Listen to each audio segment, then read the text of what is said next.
For the first time, the sales profit chain approach offers an overall logic for the sales organizations of many medium and large companies. Importantly, sales processes have to be analyzed end to end. Now, some may ask, is this necessary? Isn't this getting too much? Hey, shouldn't we launch some measures straight away? This is exactly what repair service behavior is. Rarely successful and never sustainable. My central message is, don't skip any of the tune elements. Why am I saying this? At the center of the tune method are two causal chains, the U chain and the N chain. Sales executives should invest most of their time to analyze these chains. They are the central elements of the sales profit chain approach. But this means that we have to get away from the classic action-oriented way of thinking. And you're probably familiar with this. Management decides and the rest has to follow, including the customers.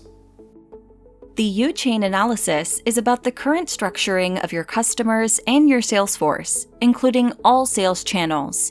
In the N-chain analysis, we look for possible implementation barriers on the customers and the sales force's side. Both chains need to be intact, otherwise you will underperform. Imagine the following.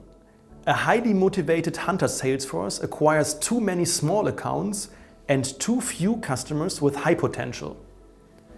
The sales force lacked the knowledge of where to leverage the biggest customer potentials in the market.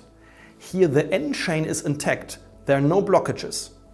But the U chain is a problem because the customers are not neatly structured and therefore large growth potentials are left unutilized.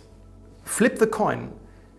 If potential new customers in the market and the sales force are structured well, but you have an outdated compensation model, then many salespeople hunt for easy prey and too few hunt for high potential customers. Here the U-chain structure is intact, but the N-chain motivation and behavior are both a problem. The tune equation illustrates why none of the causal chains should be omitted from the analysis. Lack of effect focus, E. If no clear targets have been defined at the starting point of all analyses and measure derivations, the risk of missing the target increases. Lack of implementation, N. Even the most well-founded of sales management concepts will fail if implementation barriers are not taken into consideration adequately. Lack of structure, U.